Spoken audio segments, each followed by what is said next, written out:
یہ ہے کلیم نیوز۔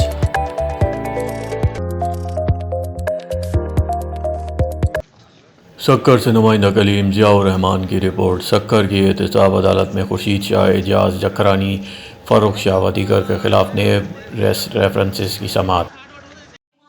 خیرپور سے نمائندہ کلیم مزمل حسین کی رپورٹ۔ پولیس ہیڈ کوارٹر میں women and children protection cell کی جانب سے سیمینار۔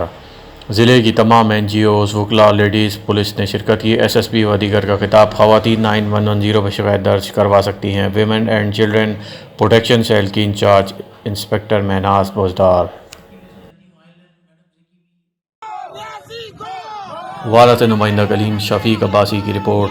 کے پی کے میں جے یو آئی کامیابی خوشی میں جمعیت علماء اسلام کی جانب سے ریلی نکالی گئی۔ بارہ پریس کلب کے سامنے خوشی کا اظہار کرتے ہوئے مٹھائیاں تقسیم کی گئیں۔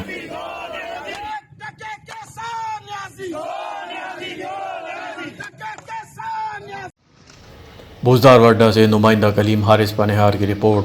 لاکھوں روپے کا روشن سندھ پروگرام کے تحت منظور شدہ سولر لائٹ کا منصوبہ نامکمل۔ ٹھیکیدار کھمبوں کی بنیادیں بنا کر غائب ہو گیا۔ رات کے اندھیرے میں گاڑیاں ان پر چڑھ جاتی ہیں۔ ٹاؤن انتظامیہ نے اس مکمل منصوبے کو مکمل کرانے کے لیے کوئی اقدام نہیں کیا۔ بوزدار وڈا میں صحافی جمال کھڑو اور ساتھیوں سے لوٹ مار کے خلاف اور ملزمان کی گرفتاری کے لیے صحافیوں کا احتجاج۔ واقعے کی سخت الفاظ میں مذمت